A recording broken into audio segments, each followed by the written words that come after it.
Bonsoir à tous, bienvenue ce soir dans Geneva Show. Nous aurons un leader de l'opposition tunisienne, c'est Moustapha Ben Jaafar. Monsieur Ben Jaafar est de passage en Suisse. On va parler de son pays, on va parler du régime de Ben Ali, on va parler des libertés fondamentales, par exemple celle de la presse, la liberté d'expression, mais aussi l'économie du pays, son immigration. Moustapha Ben Jaafar tout à l'heure sur ce plateau. Enfin, Monsieur Ben Jaafar, bonsoir et bienvenue. Bonsoir. Je vous demande de prendre le micro très près, voilà, encore plus près. Merci vous êtes secrétaire général du Forum démocratique pour le travail et les libertés. On peut dire un parti d'opposition actuellement, hein? Oui, vous faites bien de le préciser parce que sous le sigle de l'opposition, il y a des partis, malheureusement, qui font plus de l'allégeance que de l'opposition. Et je suis un des 3 partis qui font de la vraie opposition. 2 sont hors Parlement et 1 est au Parlement presque par héritage. Alors on donne 1 ou 2 éléments d'histoire, la présence française, le milieu des années 50 c'est l'indépendance, l'époque du combattant suprême, Monsieur Bourguiba. Bourguiba reste longtemps au pouvoir, il est déposé en 87 par Ben Ali, en novembre 87, il y a partout des rues, du 13 novembre je crois chez vous. Et Ben Ali, bon, alors quel est votre rapport? D'abord au mouvement du Néo-Destour, qui était le mouvement de Bourguiba, et puis deuxième question, au successeur de Ben Ali. Je vous laisse vous exprimer. Très rapidement, je suis un ancien jeune destourien, je suis né dans une famille nationaliste, patriote, qui a lutté contre le colonialisme français. Et donc, à l'indépendance, je ne pouvais être que néo-destourien. Vous avez 20 ans à l'indépendance, hein, c'est ça? Moins que ça, même. J'avais 16-17 ans. Et évidemment, à l'époque, Bourguiba fait presque quelque chose de révolutionnaire avec le code du statut personnel et l'émancipation de la femme, l'éducation généralisée, la scolarisation de la fille. Tous ces éléments sont très importants. Donc avant de parler de Ben Ali, vous êtes d'accord quand même, dans la mémoire tunisienne, l'indépendance, l'affranchissement de la colonie, Bourguiba reste quand même le grand libérateur. C'est indiscutable, sauf que il a fait d'énormes choses sur le plan de la société, sur le plan social, éducation, femmes, mais malheureusement, au plan du développement politique, nous avons fait du surplace. Et c'est ce qui a fait que dans les années 70, je quitte le parti et je participe à la création du premier mouvement d'opposition. À l'époque, c'était le mouvement des socialistes démocrates. Alors ce mouvement, qui était votre premier, maintenant les noms de partis ont changé. Comment évolue-t-il dans l'époque de, je dirais depuis 20 ans, c'est-à-dire l'époque du successeur de M. Bourguiba, qui est l'actuel président d'ailleurs, M. Ben Ali? On pensait qu'au lendemain de l'arrivée de M. Ben Ali, avec la déclaration du 7 novembre, les choses allaient s'ouvrir sur le plan politique. Malheureusement, à l'époque, évidemment, il y avait un accord quasi général de l'opposition en faveur du projet de Ben Ali et de la déclaration. Mais très vite, on a malheureusement déchanté.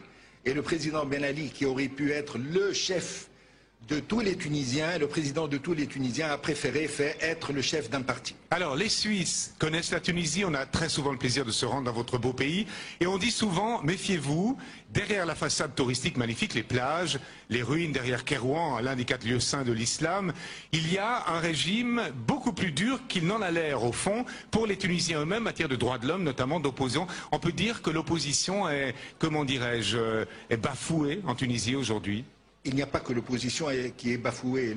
La question touche les libertés fondamentales. Elles ne sont pas respectées, même si la Constitution les consacre. Mais dans la réalité, malheureusement, il est très difficile de s'exprimer librement.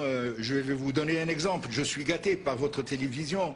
Cela fait 7 ans que mon parti est légalisé. Je n'ai pas eu une seule minute dans les médias tunisiens audiovisuels. Mais le seul fait que vous veniez chez nous avec la liberté de parole que j'admire, qui est vôtre, qui est assez risquée, ne vous risquera pas des ennuis à votre retour? C'est leur affaire.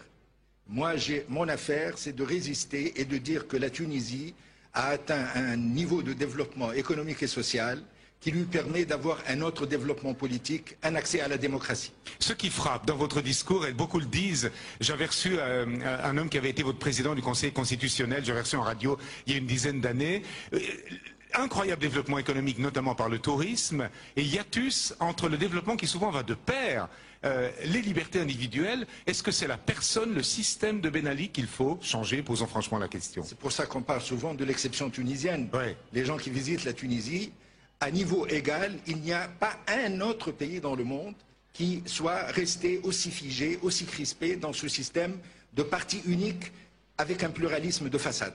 Comment changer les choses? Est-ce qu'il faut le départ de Ben Ali?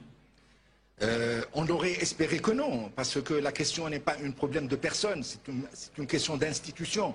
On aurait voulu des institutions démocratiques, représentatives, et qui fassent un vrai contre-pouvoir. Ça n'est pas le cas aujourd'hui. Nous espérons que dans son dernier mandat, parce que nous sommes dans une année électorale qui plus est, mais une année électorale où déjà tous les stigmates du parti unique sont là, où il n'y a pas de débat, il n'y a pas de pluralisme.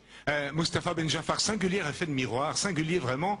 Il y avait à votre place avant-hier Madame Salima Ghezali, opposante algérienne. C'est une journaliste magnifique, courageuse, minoritaire. Son journal La Nation on a cassé ce journal il y a une dizaine d'années. Ils ont des élections en avril et Bouteflika se représente encore une fois. Alors comment faire pour que ces pays qui nous sont si proches et que nous aimons aient des régimes plus démocratiques que toujours les mêmes qui se représentent ad aeternam? Écoutez, il y a une double responsabilité, vous permettez que je le dise. La première responsabilité, c'est la nôtre. C'est la responsabilité des Maghrébins, des Tunisiens, qui malheureusement n'ont pas encore acquis, notamment au niveau de leur élite dirigeante, la culture démocratique. Mais le deuxième élément, où la responsabilité de l'Occident est engagée, c'est lorsqu'on parle très souvent d'avenir commun.